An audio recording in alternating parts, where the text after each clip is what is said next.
Hello friends, स्वागत है आपका हमारे यूट्यूब चैनल द क्रिएटर्स पे। और जैसे कि आपको पता है कि आज हम लोग जिस टॉपिक को शुरू करने वाले हैं वो टॉपिक 12th क्लास के बच्चों के लिए है और यह इतिहास का पहला चैप्टर है। इस वीडियो में आप लेसन 1 से शुरू कर रहे हैं हम लोग, और लेसन 1 के आपको एक तो नहीं लेकिन शायद 2 या 3 वीडियो में आपको इस पूरे लेसन को कवर किया जाएगा। यह जो हमारा पहला चैप्टर है वो क्लास 12th के बच्चों के लिए है और इस पहले चैप्टर का नाम है ईंट, मन के और अस्थिया। अर्थात इस चैप्टर में हम लोगों को इसी से संबंधित सारे तथ्य पढ़ने हैं। वैसे तो आपको थोड़ी सी जानकारी पहले से ही होगी कि इस चैप्टर में हम लोग जिस टॉपिक को पढ़ेंगे वह एक सभ्यता से जुड़ी हुई है जिसका नाम है सैंधव सभ्यता। अर्थात इस चैप्टर में हम लोग को सिंधु घाटी सभ्यता, जो कि भारत की प्रथम सभ्यता थी, उसी के बारे में पढ़ना है। तो चलिए शुरू करते हैं हम लोग बिना किसी देरी के पहला चैप्टर, जिसका नाम है ईंट, मन के और अस्थिया। देखिए, लिखा हुआ है कि आज से लगभग 5000 वर्ष पूर्व सिंधु नदी के तट पर स्थित सिंधु घाटी जो सभ्यता थी वो 2300 से लेकर 1750 ईसा पूर्व के बीच में चली थी। अगर आपसे पूछा जाए कि सिंधु घाटी सभ्यता का कार्यकाल बताइए तो आप कहेंगे कि सिंधु घाटी सभ्यता 2300 ईसा पूर्व से लेकर 1750 ईसा पूर्व तक चली थी। किसके अनुसार? तो एक इतिहासकार है जिनका नाम है डीपी अग्रवाल। देखिए यहाँ पे लिखा हुआ है डीपी अग्रवाल। तो डीपी अग्रवाल के अनुसार सिंधु घाटी सभ्यता का कार्यकाल है 2300 ईसा पूर्व से लेकर 1750 ईसा पूर्व तक। यह जो हमारी सभ्यता थी यह विश्व की आरंभिक 4 सभ्यताओं में से एक थी और यह एक नगरीय सभ्यता थी। भारत में जो भारत की पहली सभ्यता बसती है वो नगरीय सभ्यता थी, न कि ग्रामीण सभ्यता थी। चूँकि पुरातात्विदों ने अर्थात इतिहास के खोजकर्ताओं ने ज़मीन के नीचे से जो खुदाई करके इतिहास का पता लगाते थे, उन्होंने सर्वप्रथम हड़प्पा नामक नगर की खोज की थी, इसीलिए इसे हड़प्पा सभ्यता की नाम भी दिया गया। आप इसको 2 तरह से कह सकते हैं, इसका नाम सिंधु घाटी सभ्यता भी था और इसका नाम हड़प्पा सभ्यता भी था। कहीं कहीं इसे सिंधु सरस्वती सभ्यता भी कहा जाता है, लेकिन 2 नाम सबसे ज़्यादा प्रचलित है, एक सिंधु घाटी सभ्यता और एक हड़प्पा सभ्यता। सिंधु घाटी सभ्यता क्या है? तो सिंधु घाटी सभ्यता इसका नाम क्यों पड़ा? क्योंकि भारत में मतलब कि ये सिंधु घाटी सभ्यता की जब खुदाई हुई तो इसमें जितने भी शहर मिले अधिकतर शहर सिंधु नदी के किनारे मिले थे, इसीलिए इसका नाम सिंधु घाटी सभ्यता पड़ा। हड़प्पा सभ्यता क्यों पड़ा? क्योंकि पहला खोजा गया नगर हड़प्पा था, इसीलिए इसे हड़प्पा सभ्यता भी कहा गया। तो हम लोग अगले टॉपिक पर चलते हैं। देखिए, हड़प्पा सभ्यता के बारे में जानकारी पाने से पूर्व हमें यह जानना होगा कि पुरातत्व होता क्या है। देखिए, पुरातत्व वह माध्यम है जिसके द्वारा पृथ्वी के भूगर्भ में छिपी हुई सामग्री की खुदाई करके अतीत के लोगों के भौतिक जीवन का ज्ञान प्राप्त किया जाता है। अर्थात पुरातत्व क्या है? तो वह माध्यम जिसके द्वारा ज़मीन के नीचे खुदाई की जाती है और खुदाई के दौरान जो भी वस्तुएं मिलती हैं, हाथी दांत, कंकाल, कोई वस्तु, कोई घर, कोई मीनार, कोई कंकड़, कोई पत्थर, कोई लिपि, कोई वस्तु, उसको लेकर और एक अध्ययन किया जाता है और पता लगाया जाता है कि यह किस समय की है और उस समय के लोग कैसे अपना जीवन जीते थे। वो प्रक्रिया कहलाती है पुरातत्व। अर्थात ज़मीन के नीचे खुदाई करना, खुदाई से जो वस्तु प्राप्त होती है उससे पहले के लोगों के भौतिक जीवन के बारे में जानकारी इकट्ठा करना पुरातत्व कहलाता है। देखिए, पुरातत्व के साथ साथ हमें एक और चीज़ की जानकारी होनी चाहिए, वो है कार्बन 14 विधि। कार्बन 14 विधि क्या है? तो कार्बन 14 विधि मुख्य रूप से इसकी खोजकर्ता, देखिए लिखा हुआ है कि कार्बन 14 विधि की खोज अमेरिका के प्रख्यात रसायन शास्त्री B.F. लिविदेव या बिलियर्ड लिविदेव द्वारा की गई थी। कब की गई थी? तो सन 1946 ईस्वी में कार्बन 14 विधि की खोज हुई थी। तो सबसे पहले आप यह याद करेंगे कि कार्बन 14 विधि की खोज कब हुई थी? तो 1946 में। किसने की थी? तो B.F. लिविदेव या बिलियर्ड लिविदेव ने की थी। और वो कहाँ के रहने वाले थे? तो वो अमेरिका के रहने वाले थे।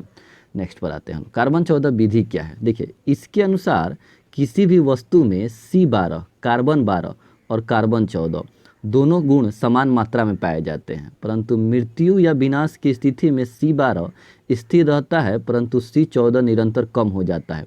जिस पदार्थ में कार्बन 14 यानी C14 की मात्रा जितनी ही कम होती है वह उतना ही पुराना और प्राचीन माना जाता है। तो देखिए, कहा जाता है कि किसी भी वस्तु को यदि हम ज़मीन के नीचे से निकालते हैं तो जब हम उसके पढ़ाई की शुरुआत करेंगे मतलब उसके बारे में जानकारी की शुरुआत करेंगे कि वह कितनी वर्ष पुरानी है, उसके लिए कहा जाता है कि हर वस्तु में 2 तत्व पहले से मौजूद होते हैं। एक होता है C12 और एक होता है C14। यह हर जीवाश्म में मौजूद होता है। क्या है कि मृत्यु या विनाश की स्थिति में C12 हमेशा उतना ही रहेगा जितना वो पहले था, और आज से 5,000, 10,000, 1 लाख साल बाद उतना ही रहेगा जितना वो पहले था, और उसके 1 लाख साल बाद, 5,000 साल बाद, 20,000 साल बाद भी उतना ही रहेगा। लेकिन C14 समय के साथ निरंतर कम हो जाता है। तो C12 स्थिर रहता है लेकिन C14 निरंतर कम होता है। तो C12 से C14 को कंपेयर किया जाता है प्रयोगशाला में, और तब जाकर एक अनुमान लगाया जाता है कि यह वस्तु 2,000, 3,000, 5,000, 10,000 या 1,000, 1 लाख वर्ष पुरानी है। तो कार्बन 14 विधि और पुरातत्व हमने 2 टॉपिक पढ़ लिया। पुरातत्व वह माध्यम है जिसके द्वारा किसी वस्तु का खुदाई करके ज़मीन के नीचे से निकाला जाएगा, और तब जाकर उस वस्तु के अध्ययन से अतीत के लोगों के भौतिक जीवन की जानकारी इकट्ठा की जाएगी। और कार्बन 14 विधि वह विधि है जो कहता है कि हर वस्तु में C12 और C14 दोनों रहता है। कार्बन 12 समय के साथ निरंतर उतना ही रहता है, परंतु कार्बन 14 निरंतर कम हो जाता है, और दोनों के अध्ययन के आधार पर ये वस्तु के स्थिति आकलन पर पता कर ली जाती है।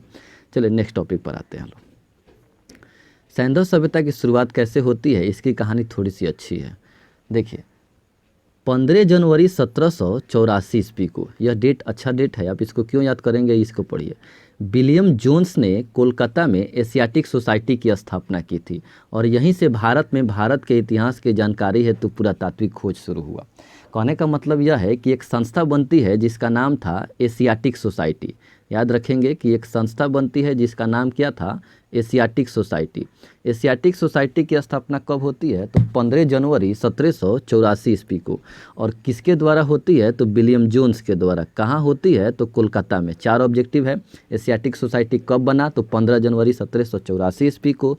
किसने बनाया, विलियम जोन्स ने। कहाँ पर बनाया, तो कोलकाता में।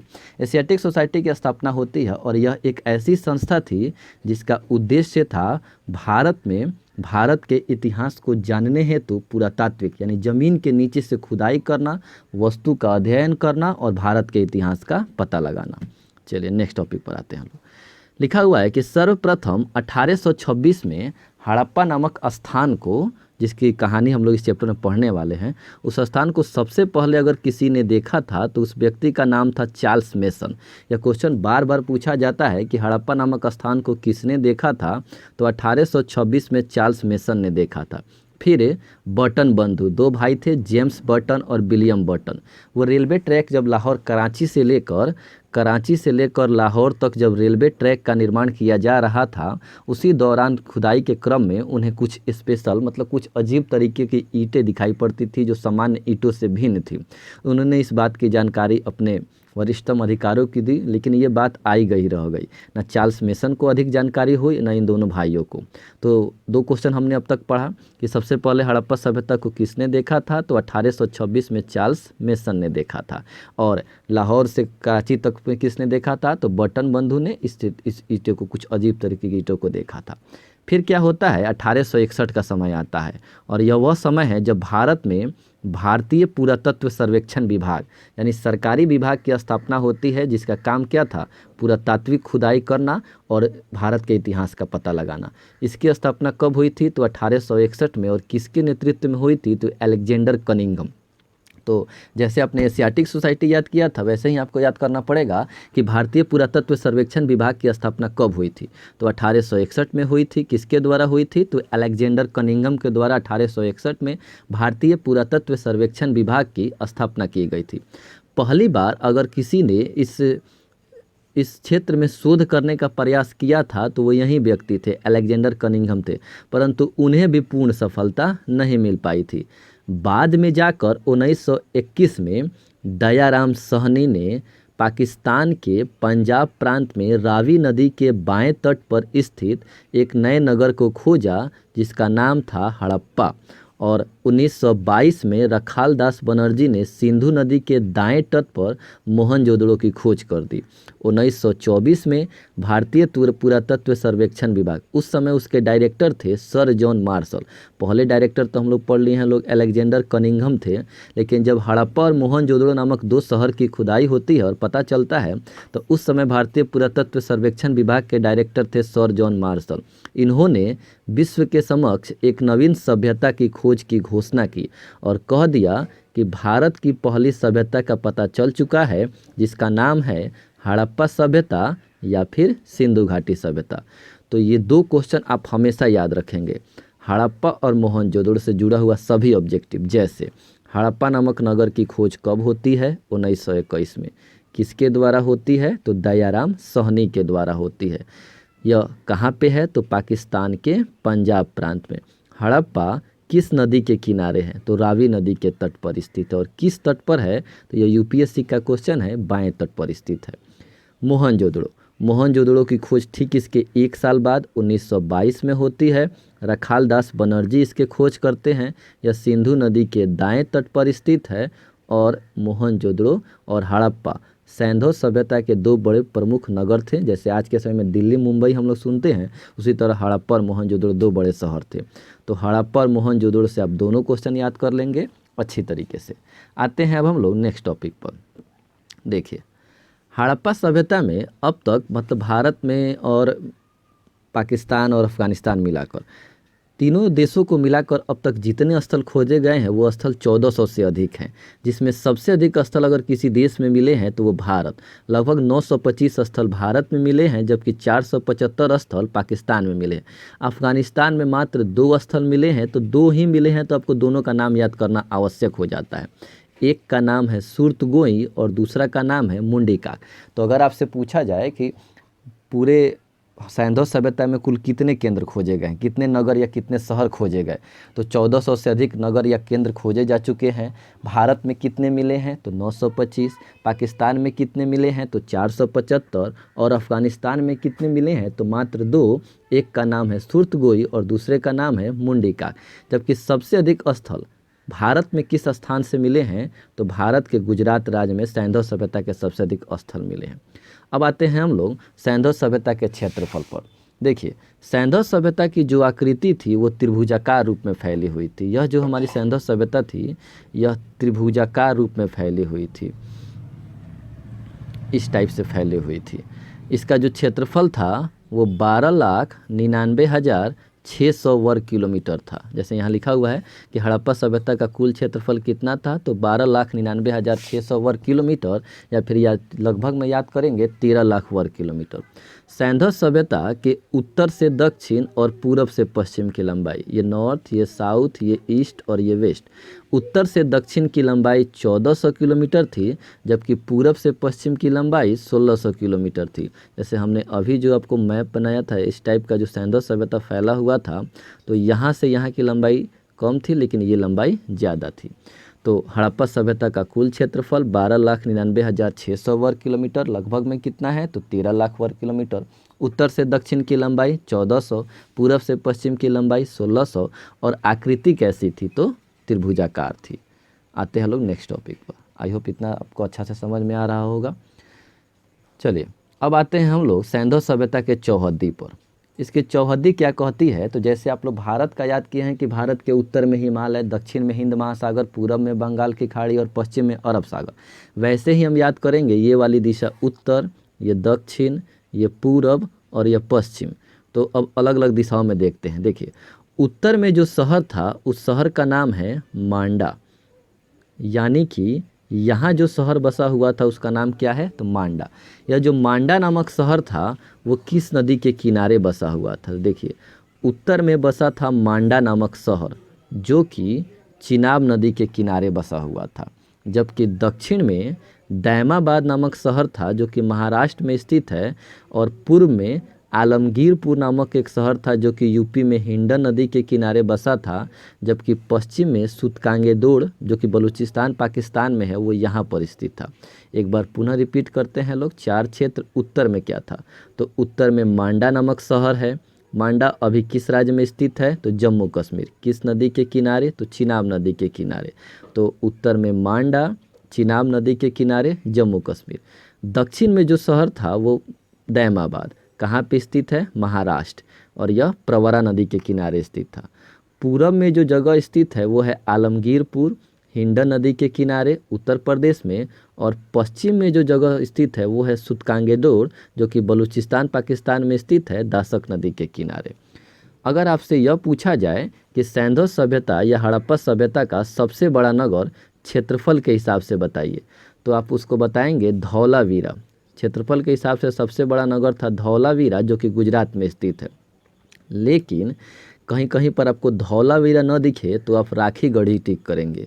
यह दोनों सवाल कंपटीशन के छात्रों के लिए, लेकिन 12th क्लास के छात्रों के लिए सबसे पहला अगर क्वेश्चन आए कि सैंधव सभ्यता और सभ्यता का सबसे बड़ा नगर कौन था, तो आपको टिक करना पड़ेगा मोहनजोदड़ो। तो सैंधव सभ्यता का सबसे बड़ा नगर कौन सा था, तो मोहनजोदड़ो था। कोई दिक्कत? नेक्स्ट, सैंधव सभ्यता का सबसे छोटा स्थल कौन सा था, तो वो था अल्लादीनो, जो सिंध पाकिस्तान में स्थित है। तो सबसे बड़ा नगर मोहनजोदड़ो, सबसे छोटा नगर अल्लादीनो। लेकिन अगर डायरेक्ट मोहनजोदड़ो नहीं दिखता है तो हम धौलावीरा टिक करेंगे। धौलावीरा कहाँ पर है, तो गुजरात में। अब आते हैं हम लोग सैंधव सभ्यता से जुड़े सबसे इम्पोर्टेंट टॉपिक पर। अब तक हमने उसके चौहद्दी देख लिया, क्षेत्रफल देख लिया।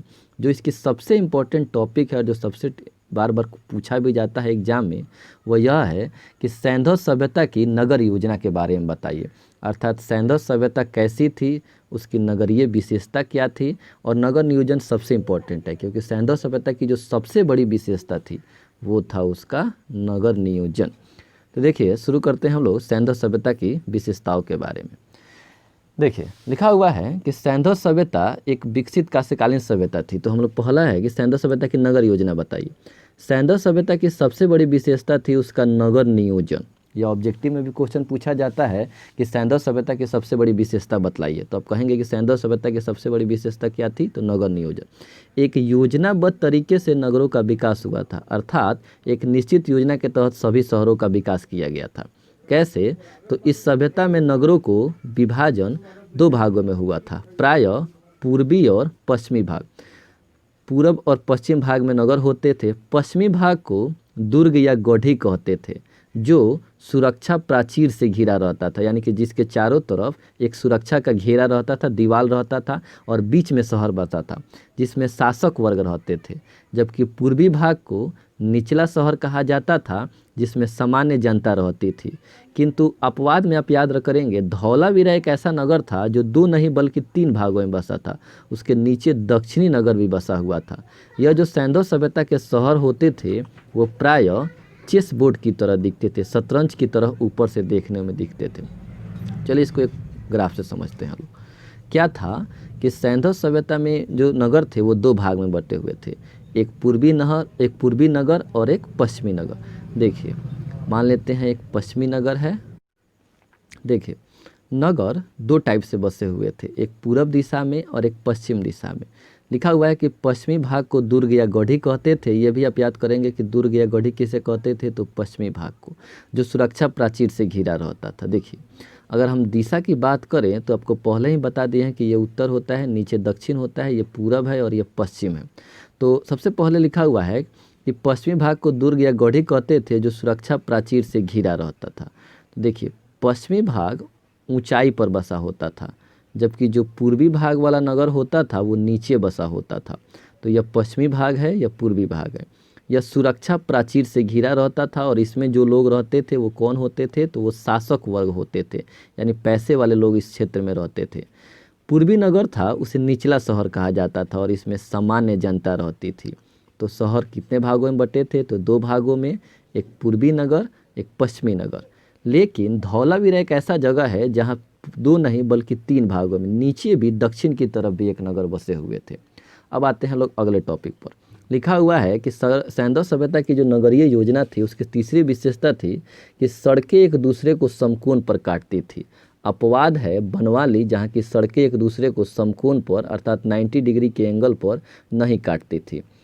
एक और टॉपिक लिखा हुआ है कि घरों के दरवाजे लकड़ी के बने होते थे, जो दीवार के किसी किनारे पर होते थे, बीच में गेट नहीं रहता था। घर का दरवाजा प्रायः मुख्य मार्ग की ओर न खुलकर पीछे गली की ओर खुलता था। अपवाद है लोथल, जहाँ का दरवाज़ा मेन रोड की तरफ खुलता था। इसी के साथ हम एक और टॉपिक पढ़ेंगे, फिर हम तीनों को समझाते हैं। नगर की सड़कें 13 से 33 फीट या 10 मीटर तक चौड़ी हुआ करती थी। सभी जगह की सड़कें कच्ची होती थी। केवल मोहनजोदड़ो नाम का जो जगह है वहाँ की सड़कों को पक्की बनाने की कोशिश की गई थी।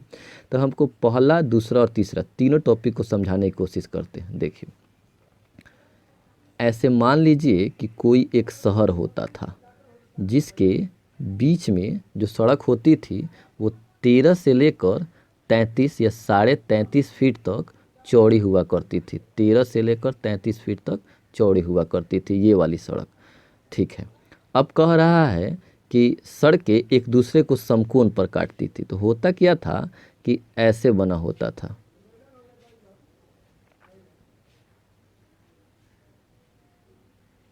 एक मिनट फिर से ड्रॉ करते हैं। ये मेन सड़क हो गई, मुख्य मार्ग, जो 13.5 से 33 फीट तक चौड़ी होती थी। ऐसे छोटे छोटे रोड बने होते थे। देखिए, तो ये एक रोड हो गया, छोटा रोड, ये छोटा सा रोड हो गया, ये छोटा सा रोड हो गया, ये छोटा सा, और इसी में एक छोटी सी गली होती थी और ये घर हो गए। तो यहाँ एक घर होता था, यहाँ एक घर होता था, फिर यहाँ एक घर होता था, यहाँ एक घर होता था, और यहाँ के लोग इस ओर निकलते थे गली में, गली से इस रोड पर, इस रोड से यहाँ आते थे और फिर बाहर की तरफ निकलते थे। यानी आप देख रहे हैं कि यह घर जो है, यह घर, इसका हम कलर चेंज करते हैं। यह जो घर है, ये वाला, जैसे मानते हैं कि ये वाला जो घर है, इस घर के लोग दरवाजे इधर की तरफ न खुलकर इधर बैक साइड की तरफ खुलते थे, गली की तरफ। गली से इस रोड पर, इस रोड से यहाँ, और यहाँ से बाहर निकल जाते थे। तो तीनों बात आपने समझ ली। और दूसरी बात एक और है कि कह रहा है कि सड़कें एक दूसरे को समकोण पर काटती थी। तो ऐसे जो मेन रोड होता था और ये जो छोटी वाली जो रोड होती थी, यह हमेशा जब ये गली से निकल रही है तो ये कैसे बन रहा है, 90 डिग्री का एंगल बनेगा। यहाँ कितना बन रहा है, 90 डिग्री। यहाँ कितना बन रहा है, 90 डिग्री का एंगल बनेगा। तो समकोण पर काटती थी। चलिए, अब आते हैं हम लोग अगले टॉपिक पर। लिखा हुआ है कि नगर निर्माण कार्य में प्रायः पक्की ईंटों का प्रयोग होता था। अपवाद है, यानी कि दो शहर है, एक कालीबंगा और रंगपुर, जहां पक्की ईंटों का प्रयोग नहीं हुआ है। लेकिन कालीबंगा से अलंकृत ईंटों यानी डिजाइनर ईंटों का साक्ष्य मिला है। घर के गंदे पानी के निकास हेतु छोटी बड़ी नालियों की व्यवस्था थी, जो शहर से बाहर इन पानी को छोड़कर आते थे। ढलान वाले स्थानों पर नालियों को सीढ़ीदार बनाया जाता था ताकि पानी का वेग कम हो और कटाव न हो सके। हड़प्पावासी जल संरक्षण पर भी विशेष ध्यान देते थे। धौलावीरा से कई जलाशय मिले हैं, यानी पानी को संरक्षित करने का स्थल मिला है, जहां पानी की कमी को दूर करने के लिए जलों को सुरक्षित किया जाता था। तो हमने सभी पढ़ा सैंधव सभ्यता की नगर योजना। नगर योजना आपको कंठस्थ याद करना है। सबसे बड़ी विशेषता उसका नगर नियोजन था। एक योजनाबद्ध तरीके से नगर का विकास हुआ था। नगर दो भाग में बटे थे, पश्चिमी और पूर्वी भाग। पूर्वी भाग को निचला शहर, पश्चिमी भाग को सुरक्षा प्राचीर में घिरा जाता था। नगर ऊपर से देखने पर कैसे दिखते थे, तो चेस बोर्ड की तरह। सड़कें एक दूसरे को किस कोण पर काटती थी, तो समकोण पर। कहाँ नहीं काटती थी, तो बनवाली में। घर के दरवाजे किस ओर खुलते थे, तो पीछे गली की ओर खुलते थे। कहाँ घर के दरवाजे गली की ओर नहीं खुले हैं, तो लोथल में। सड़कें कितनी चौड़ी होती थी, तो 13 से 33 या 33.5 फीट पर। कहाँ की सड़क को पक्की बनाने की कोशिश की गई है, तो मोहनजोदड़ो। नगर निर्माण कार्य में कैसी ईंटों का प्रयोग होता था, तो पक्की ईंटों का प्रयोग होता था। और घर के गंदे पानी के निकास हेतु छोटी बड़ी नालियों की व्यवस्था होती थी। तो देख रहे हैं हम लोग कि इतना अच्छा तरीका से सैंधव घाटी सभ्यता के शहर बसे हुए थे। इसीलिए कहा जाता है कि सैंधव घाटी सभ्यता एक नगरीय सभ्यता थी, जो कि बिल्कुल शहर के जैसे बसे होते थे।